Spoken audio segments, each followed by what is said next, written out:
Well, what's that? I said, will you marry me? Oh, just round up a preacher and I'll meet you at the church. Serious, Johnny? Oh, I wish you were, you rascal. Well, with you, Betty, I sometimes wish I could. No, wait a minute. Catch me still half asleep this way. Betty, what did I say? You threw it up at the crack of dawn. What are you talking about? It's almost 8 o'clock. Exactly what I said, the crack of dawn. You just spoiled, Johnny, and... Well, I don't know whether to forgive you this time or not. Uh-oh. Now what have I done? My housewarming party. Oh, no. Oh, yes. It took me 3 months of hard work to get my new little house fixed up out here. No visitors, no fun, no nothing Betty. to work. And then when I do invite you, and you accept... Betty, honest, listen. This is crazy business of mine. Better be good, Johnny. Well, I was out in Eugene, Oregon, and there was no way... Eugene, Oregon? Yeah, one of those last-minute things, insurance investigation. There was no way I could get out of it. Honest? Honest. I only got back late last night. But I'll make it up to you. I swear I will. Well... Let's see. Today is, What? Betty. Hello, Betty. What's the matter, Johnny? You're asking me, those gunshots. And if I suddenly groaned and dropped the telephone, would you come running out here? Are you kidding? What? Only I cannot tell a lie. That was just some hot rod kid with a cut-down convertible. Oh, Backfire, huh? Yes. Every morning at exactly 8 o'clock. You set your watch by it. Are you sure that's all it was? Well, if you don't believe it, why don't you come over here and see for yourself? Tomorrow, maybe? At 8 o'clock in the morning? Sure. And, honey, I'll cook you the greatest breakfast you ever had. Yeah, but... Maybe even convince you that married life isn't such a bad idea after all. On the strength of a platter of ham and eggs? Tomorrow. Johnny. Hey, look, why don't we go somewhere tonight? I'll take you out to dinner and... Nope. If you're really sorry about missing the party, if you really do want to see me... Well, sure I do. All right, then. Tomorrow morning for breakfast. Betty. Bye, honey. So, why not?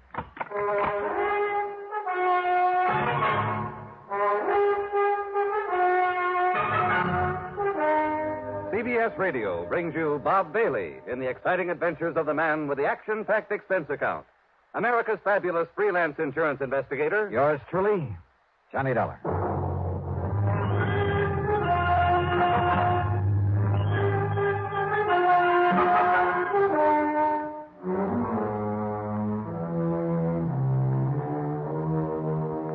Expense account submitted by Special Investigator Johnny Dollar. To the Universal Adjustment Bureau, Hartford, Connecticut. Attention, Mr. Pat McCracken. Following is an account of expenses incurred during my investigation of the Backfire that Backfired matter. I know, Pat, you haven't assigned me to a case. I also know I hadn't the least idea that having breakfast with my best gal was to be only the beginning of an insurance investigation. That before it was over, I'd be lucky to get out of the whole mess alive. But believe me, that's the way it worked out. So if there's any question about your company paying this expense account, well, just read on.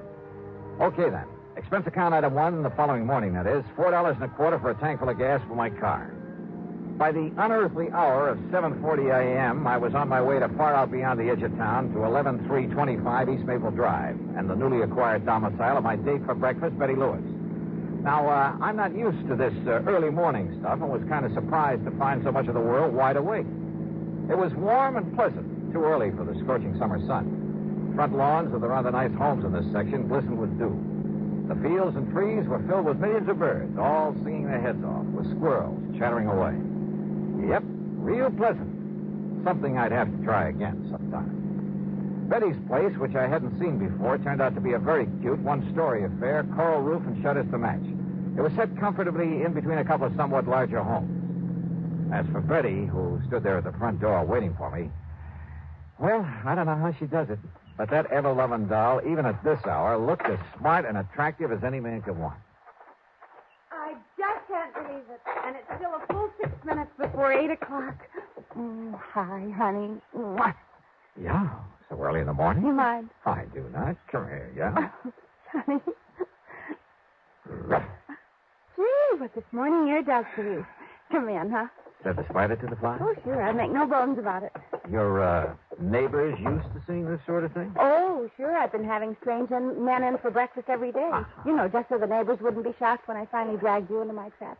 How do you like it, Johnny? Oh, yeah. Hey, looks real nice, Betty. Of course, if I had some nice guy to share it with. If you had any sense, you'd marry me, you know. Yeah. And if I had any sense, I'd get out of this crazy business of mine. Then maybe I could settle down to something like a normal life. 9 to 5 in some air-conditioned office, a nice home to come home to, maybe raise a family. Johnny, you know darn well you'd never be happy with that kind of a routine, humdrum existence. Oh, no? You know it as well as I do.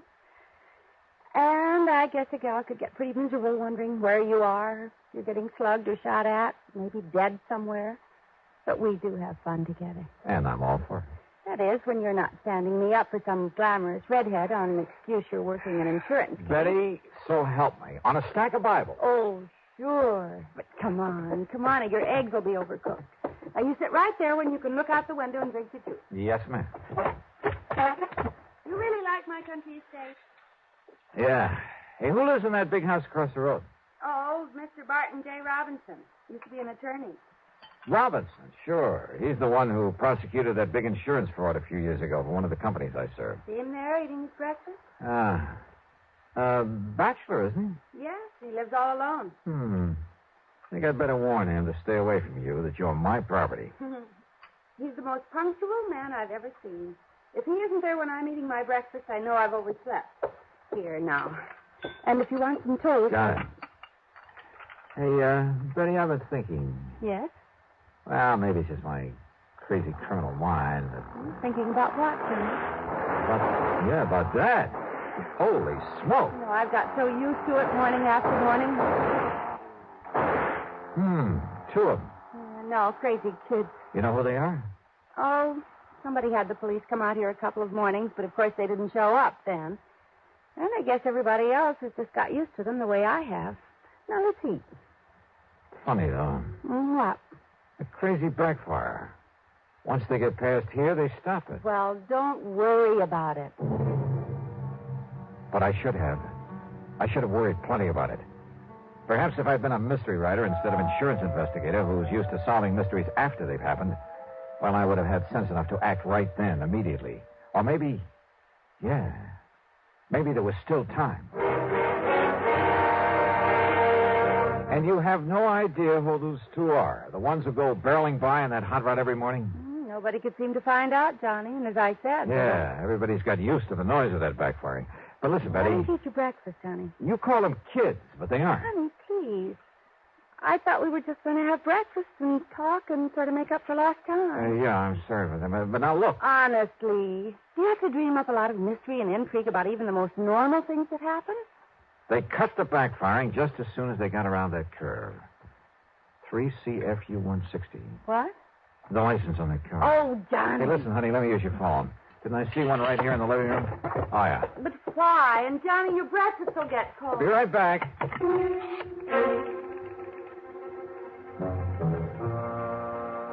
My phone call was to Jerry Wilson, who worked in the Department of Motor Vehicles.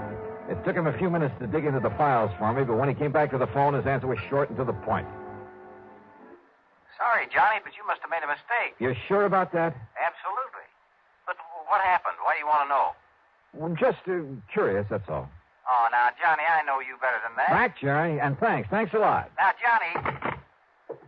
Oh, sorry, buddy. Oh, I guess you're right, Johnny. About driving a wife crazy, I mean. I was right about that car. What? That license on it is a phony. There ain't no such number here in Connecticut. All right. So a couple of kids didn't have enough money to buy a license. I tell you, they aren't kids. Now that I've had a chance to think about it, I'd swear there was something familiar about the looks of the one beside the driver. Oh, sure. Some nasty criminal you've tangled with and... Oh, Johnny, listen. This isn't why I asked you out here, to cook up some deep mystery. Hey, Betty, this lawyer, this Barton Robinson, who lives in the big house across the road. I don't care about him, Johnny. I care about you. You say that every morning at the same time he's there beside that window eating his breakfast? The same time that car comes roaring by? Yes. When he's here, that is. He was away for 5 or 6 weeks. Until when? He must have come back last night. This morning's the first time in 5 or 6. And when did those hot rodders start coming around? Oh, well, I guess it was about a week after Mr. Robinson went away. Casing the joint, huh? What? Johnny, for heaven's Betty, listen to sake. me. You probably won't forgive me for this. Johnny. Now, listen. Sometimes when I'm working on a But case... you're not, dear. Well, sometimes when I run out of leads, well, all I have to work on is a hunch. 3 months I've been But waiting. strangely enough, the hunches usually pay I off. wasn't going to tell you until So later. maybe my hunch is right this But I time. called the office and told them I wouldn't Because be I got a real big fat one I about thought that you car. could go somewhere, drive out in the country, Oh, I'm maybe. sorry, honey. I really am Like sorry. I said, kind of make up for lost But time. I got to get on this thing, and right now. Oh, Johnny, how can you do this Look, to I'll me? pick you up tonight. We'll have dinner, taking a show, make a night of it, anything you want. I know that walking out on you this way is a dirty trick, and if you want to, you can just tell me to... Please, honey, tonight for sure.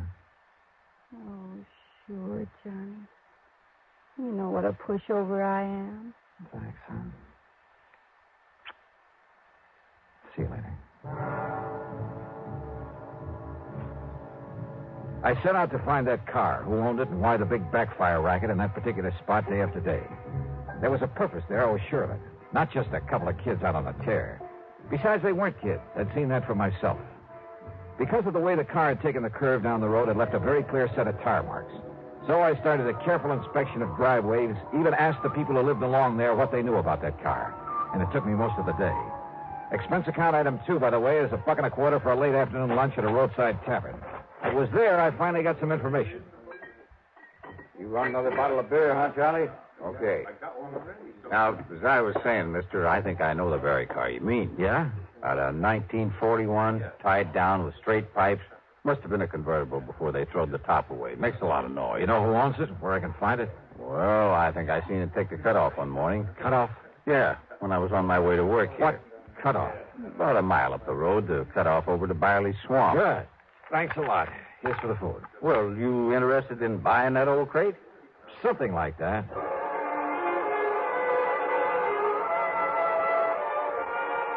The cutoff to Byerly Swamp wasn't much more than a pair of wagon tracks through the woods. But the tire marks I was looking for stuck out like a sore thumb. And they finally led off to an old shack half hidden by a heavy thicket. Behind it, sure enough, was the car I'd been looking for. The windows of the shack were boarded up. No sign of life. Slowly, carefully, I circled the place. Then I walked over to the door, turned the knob, opened it. And you know something? I'd been awfully wrong about there being nobody around. Okay, mister. Oh, no, you kill him. You asked for it. Clip him, Ringer, clip him. Yeah. Oh.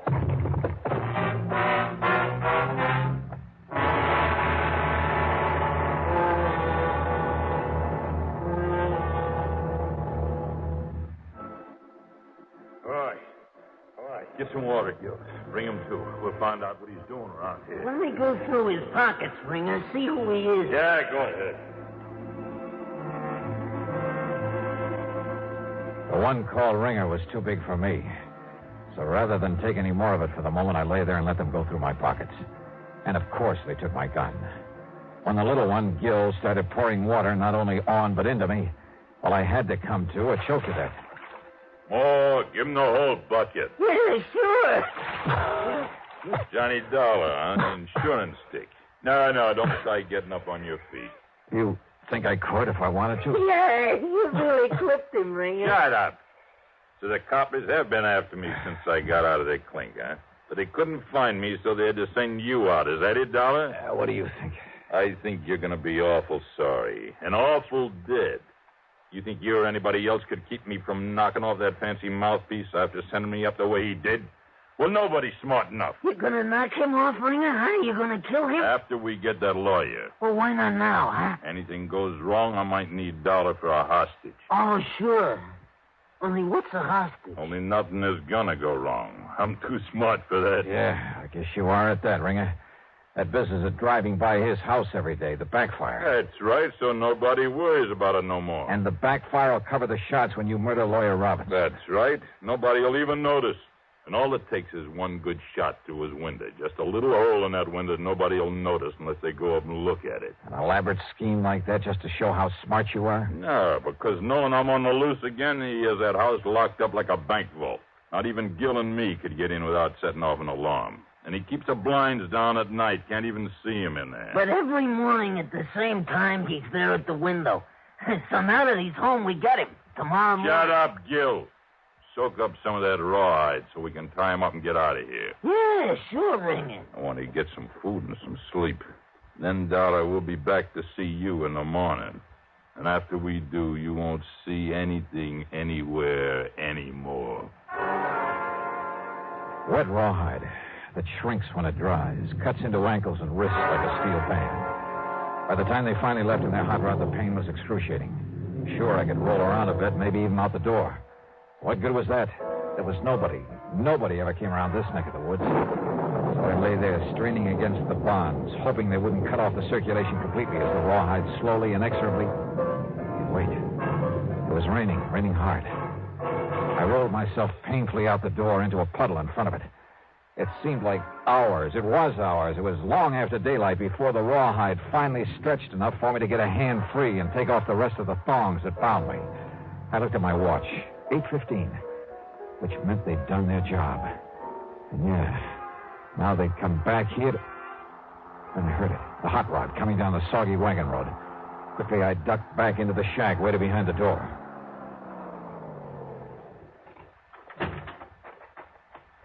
So he wasn't there.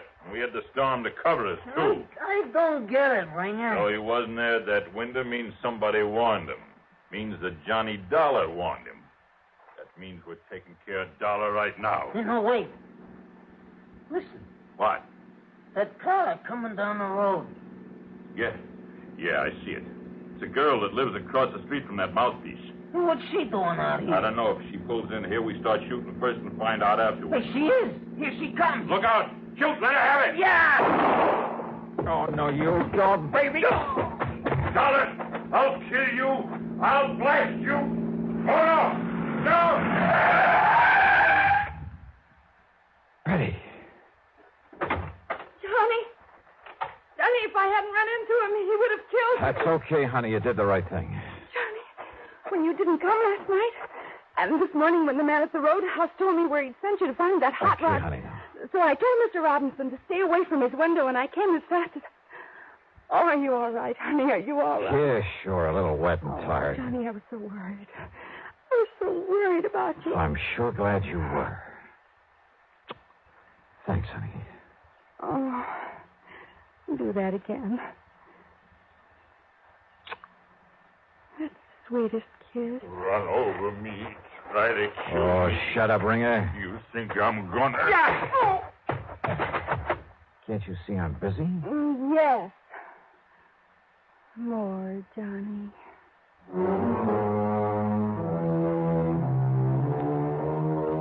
It was Betty Lewis who really saved the life of that insurance attorney.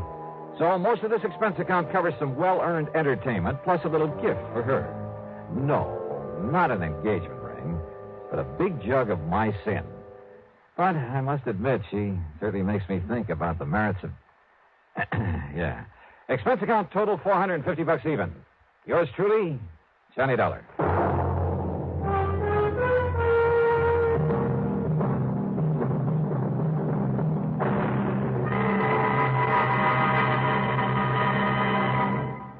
Now, here is our star to tell you about next week's story. Next week, the funniest combination of names I ever saw. And, brother, what trouble they cause.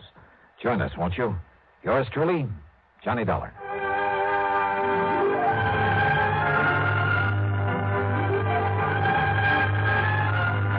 Yours truly, Johnny Dollar, starring Bob Bailey, originates in Hollywood and is written, produced, and directed by Jack Johnstone. Heard in our cast were Virginia Gregg, Horace Lewis, Barney Phillips, and Tom Holland. This is Jim Matthews speaking.